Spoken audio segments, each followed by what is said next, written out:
आदिनाथ महादेव शिव ने ध्यान की 1 करोड़ विधियां बताई हैं। आपको यह खोजना होगा कि कौन सी विधि आपको सूट करती है, लेकिन सभी का उद्देश्य एक ही है, समाधि प्राप्त करना और संभाव मित्रों, प्राचीन शास्त्रों और वेदों को प्राप्त करके लक्ष्य प्राप्त करना। कई स्थानों पर बताया गया है कि विष्णु की नाभि से ब्रह्मा जी का जन्म हुआ था। नाभि को पाताल भी कहा गया है। वास्तव में इस संसार में प्रत्येक मनुष्य नाभि से ही जन्म लेता है। आज इस वीडियो में हम बात करने जा रहे हैं कॉन्सेप्ट के बारे में। यह नाभि से संबंधित है। दोस्तों, आपने अभी तक अपने जीवन में बहुत कोशिश की होगी, लेकिन अगर आप इस अवधारणा को अपने जीवन में शामिल करते हैं तो यह निश्चित है कि यह आपको वह बना सकता है जो आप भविष्य में बनना चाहते हैं। इस विधि का प्रभाव 48 होगा। 70 घंटे के भीतर यह दिखाई देगा।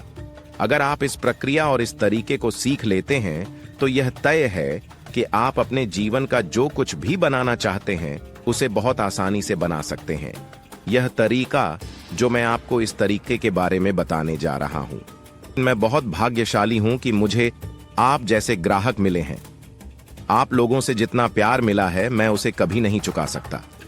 मैं हमेशा आप लोगों का आभारी रहूंगा, और अगर आप भी ऐसा करते हैं तो मैं आपको दिल से धन्यवाद देता हूं। अगर आप वीडियो देखने के इच्छुक हैं तो सब्सक्राइब जरूर करें। मैं हमेशा कोशिश करता हूं कि मैं आपको जो भी ज्ञान दूं वह प्रामाणिक हो और आपके जीवन में कुछ मूल्य जोड़ सके। चलो दोस्तों, शुरू करते हैं। जैसा कि आप जानते हैं, ध्यान की अनंत विधियां हैं। आपको यह पता लगाना होगा कि कौन सा तरीका आपको सूट करता है। यह ध्यान आपके शरीर की नाभि से संबंधित है। नाभि शरीर का पहला मस्तिष्क है जो प्राणवायु द्वारा संचालित होता है। हमारा सूक्ष्म शरीर ऊर्जा के नाभि केंद्र से जुड़ा रहता है और इसे विष्णु चक्र भी कहते हैं। इसीलिए विष्णु को रक्षक कहा जाता है, क्योंकि नाभि के बिना जीवन की कल्पना नहीं की जा सकती। सभी योगी नाभि का ही ध्यान करते हैं। इस ध्यान की प्रक्रिया को समझने से पहले आपको नाभि को समझना होगा और उसके बाद ही आप अपनी नाभि पर ध्यान कर सकते हैं। आपको ध्यान की प्रक्रिया को जानने की जरूरत है। जहां आपको ध्यान करना चाहिए, आपको वह सब कुछ मिल सकता है जो आप अपने जीवन में चाहते हैं। दोस्तों, आप जानते हैं कि आपकी सांस आपके जीवन के हर पल को बदलने की शक्ति रखती है। बस इस बात पर ध्यान दें कि जिस व्यक्ति की सांस गहरी है, यानी जो व्यक्ति अधिक गहरी सांस लेता है, वह ध्यान करने वाले व्यक्ति की तुलना में अधिक ऊर्जावान होगा, और इस गहन ध्यान के माध्यम से जो ऊर्जा संचारित होती है उसे माना जाना चाहिए वह शक्ति। यह आपकी किसी भी इच्छा को पूरा कर सकता है और यहां तक कि आपके पूरे जीवन को बदलने की क्षमता भी रखता है। जहां तक आग और सांस का सवाल है, यह एक बहुत ही सूक्ष्म ऊर्जा है, और एक सूक्ष्म ऊर्जा प्रवाह का स्रोत है जिसे आप केवल महसूस कर सकते हैं। प्लस, जब आप ध्यान करते हैं और अपना ध्यान आज्ञा चक्र पर केंद्रित करते हैं, तो आपकी सांस सीधे आपके आज्ञा चक्र या तीसरी आंख से संपर्क करती है। लेकिन यहां आपको ध्यान देना होगा कि आपकी सांस जितनी गहरी और लंबी होगी, आपका ध्यान उतना ही गहरा होगा, और आप अपनी सांसें कैसे लेते हैं यह आप पर निर्भर करता है। गहरी सांस लेने का न्याय करने के लिए आपको एक छोटे बच्चे को देखना होगा, क्योंकि जब आप किन्हीं दो की तुलना करते हैं तो एक छोटा बच्चा एक युवा व्यक्ति की तुलना में बहुत गहरी सांस लेता है। अगर आप 3 साल के बच्चे को सोते हुए देखेंगे तो उसका पेट फूला हुआ दिखाई देगा, जिससे पता चलता है कि सांस लेने से पेट फूला हुआ है। जब कोई प्राणी लंबी और गहरी सांस लेता है तो वह सांस पेट में जाकर पेट से आती है। गौरतलब है कि आप लोग ज्यादातर अपनी सांस छाती तक ही लेते हैं, और आप अभी भी इस चीज की जांच कर सकते हैं। इससे पता चलता है कि आपके दिमाग में चिंता और अवसाद है, यानी आप इस समय पूरी तरह से खुश नहीं हैं, बल्कि एक बच्चा है। वह बिना किसी चिंता के अपने जीवन का आनंद लेता है, तभी उसकी सांसें इतनी लंबी और गहरी होती हैं। सांसें जितनी छोटी होंगी, हमारी उम्र उतनी ही कम होगी, और जैसे जैसे वे छोटी होती जाएंगी, वे अंततः रुक जाएंगी। अब आप समझ गए होंगे कि सांसों का लंबा और गहरा होना कितना जरूरी है और इसका हमारे जीवन पर क्या प्रभाव पड़ता है। श्वास को हमारे वेदों और पुराणों में प्राणवायु कहा गया है, क्योंकि इस प्राणवायु के द्वारा हमारा जीवन जीवित रहता है, अर्थात जीवन हमारी श्वास पर ही आधारित है। नाभि शारीरिक स्वास्थ्य और मानसिक स्वास्थ्य का मुख्य स्तंभ है। अब मैं आपको नाभि के बारे में कुछ ऐसे तथ्य बताने जा रहा हूं जो हमारे ऋषियों ने वेदों में बताए हैं, जिन्हें आपको वास्तव में जानना चाहिए। विज्ञान मस्तिष्क में विश्वास करता है, जबकि योग शास्त्र कहता है कि इसका असली केंद्र नाभि है। वेदों में नाभि को प्रथम मस्तिष्क बताया गया है। मस्तिष्क भले ही विचारों का विश्लेषण करता है, लेकिन उन्हें लागू करने का निर्णय इसी केंद्र से लिया जाता है। यह नाभि का केंद्र है। यह व्यक्ति में संकल्प जागृत करता है। कभी कभी ऐसे क्षण आते हैं जब भावनाओं, विचारों और विश्लेषण को किनारे रखकर अचानक कोई निर्णय ले लिया जाता है, और अक्सर वह सही निकलता है और उसका सही परिणाम भी होता है। शोध से पता चला है कि ये परिणाम अनुभवहीन हैं, केंद्र से लिए गए फैसलों के कारण हैं। इन निर्णयों को संकल्पों के रूप में देखा जा सकता है। रहस्यवाद की भाषा में इसे अतीन्द्रिय शक्ति या दैवी सहायता कहते हैं। योग शास्त्र में इस केंद्र की पहचान सावज स्थान चक्र के रूप में की गई है। यह ज्ञान संकल्प के इस केंद्र के महत्व और उपयोग को भी बताता है। नाभि शरीर के 7 मूल चक्रों में से एक है। आपने कई वीडियो में सुना होगा कि आपको नाभि पर चंदन, केसर या इत्र लगाना चाहिए। इससे आप पूरे हो जाएंगे और आप सकारात्मक रहेंगे। आप बढ़ने लगेंगे। इसका कारण यह है कि नाभि हमारे भावनात्मक हिस्से के साथ साथ हमारे स्वास्थ्य को भी प्रभावित करती है। यदि आप नाभि तक सांस लेते हैं और सांस आपकी तीसरी आंख तक पहुंचती है, तो आपका ध्यान गहरा और गहरा हो जाता है, और यह सांस ऊर्जा सीधे आपके शारीरिक स्वास्थ्य और मानसिक स्वास्थ्य को प्रभावित करती है। सरल शब्दों में, जब आप नाभि से अपनी सांस लेते हैं, तीसरी आंख से, फिर आज्ञाचक्र आपको सीधे स्तर पर ब्रह्मांड से जोड़ता है। और दोस्तों, यही वह क्षण है। स्तर वह अवस्था है जहां से आप ब्रह्मांड से जुड़ते हैं। यहीं से आप अपना नया जीवन शुरू कर सकते हैं, और यहीं से आपके जीवन में बदलाव शुरू होते हैं। प्राचीन वेदों में ध्यान और योग का कितना महत्व बताया गया है, यह आप भली भांति जानते हैं। मानव जाति को यह वरदान महादेव ने समय रहते दिया है। ऋषि मुनि आज तक उनके पद चिन्हों पर चलते आए हैं, और उन्होंने जो कुछ भी तय किया है उसे प्राप्त कर लिया है। अगर आप ध्यान की शक्ति को जानते हैं, तो आप अपने जीवन में कुछ भी हासिल कर सकते हैं। और मुझे ध्यान के बारे में कुछ व्यक्तिगत अनुभव भी हुआ है। जब आप ध्यान करना शुरू करते हैं, तो आपके जीवन में कई सकारात्मक बदलाव आते हैं, जिनके बारे में आपको कुछ भी पता नहीं था। ध्यान के बारे में इतना कह सकता हूं, मेरा मानना है कि ध्यान की इस प्रक्रिया के माध्यम से आप सीधे ब्रह्मांड से जुड़ सकते हैं, और ऐसा करते ही आपके मन की समस्याएं अपने आप गायब होती नजर आती हैं। लेकिन इस ध्यान के लिए कुछ नियम हैं। अगर आप संतुलन बनाए रखने की कोशिश करते हैं और नियमों का पालन करते हैं, तो आप वास्तव में अपने जीवन को दूसरे आयाम में ले जा सकते हैं। अब इस बात का ध्यान रखें कि ध्यान और आपकी हर सांस आपके जीवन की तस्वीर बदलने की क्षमता रखती है।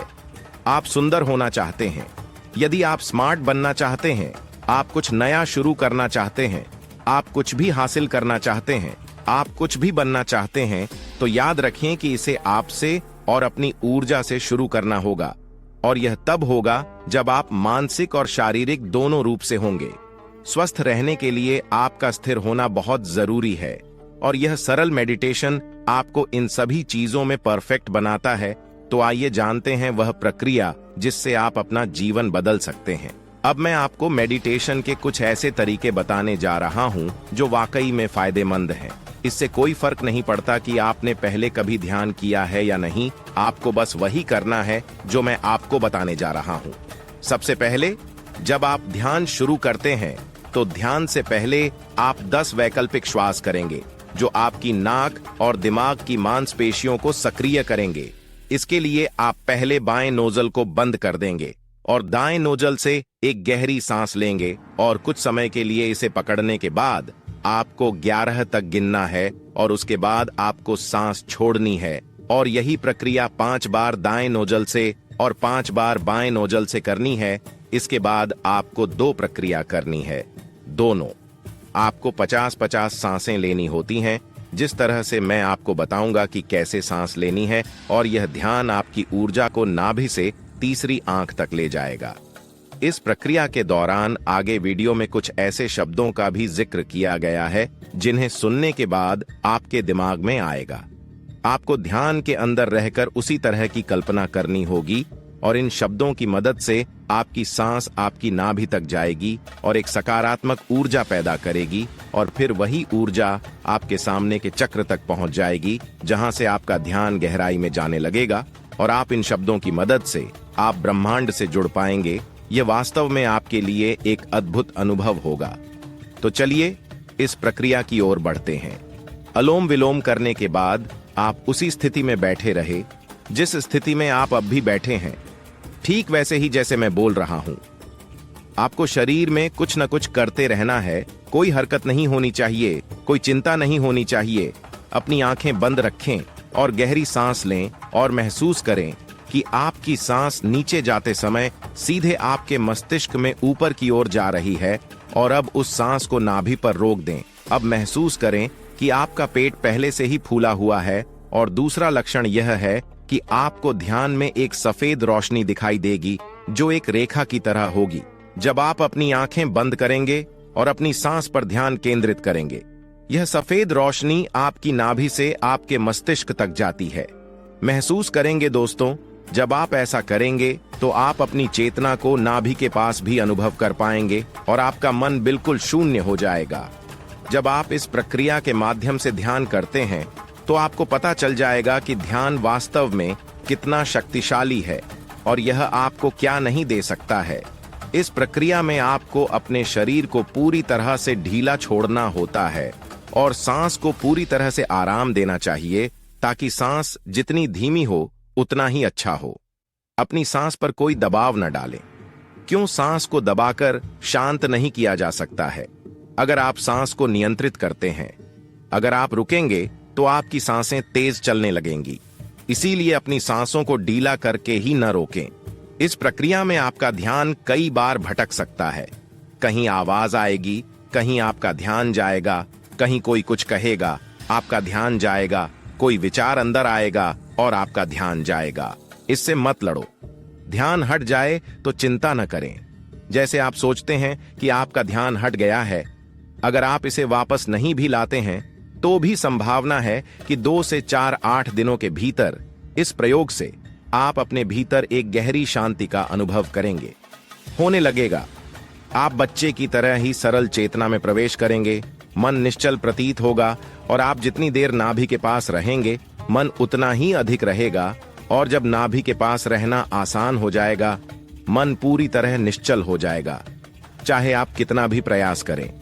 जितना अधिक आप अपनी सांस को नाभि के करीब ले जाएंगे, उतना ही आप वर्तमान के करीब आएंगे।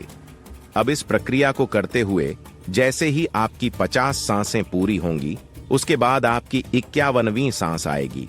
अब मैं आपको ऐसे शब्द बताने जा रहा हूं जो आपको ध्यान करने पर मजबूर कर देंगे और आपको शब्दों के अनुसार ध्यान करना होगा और ध्यान में विजुअलाइजेशन करना होगा। शब्दों पर ध्यान दें। दिव्यता मेरे हृदय में प्रकाश के रूप में विद्यमान है और मेरा ध्यान आकर्षित कर रही है।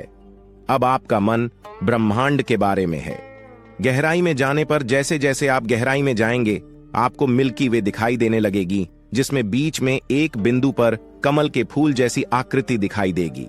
यह आपके शस्त्र चक्र की तरह है और यह फूल अपनी धुरी पर घूम रहा है।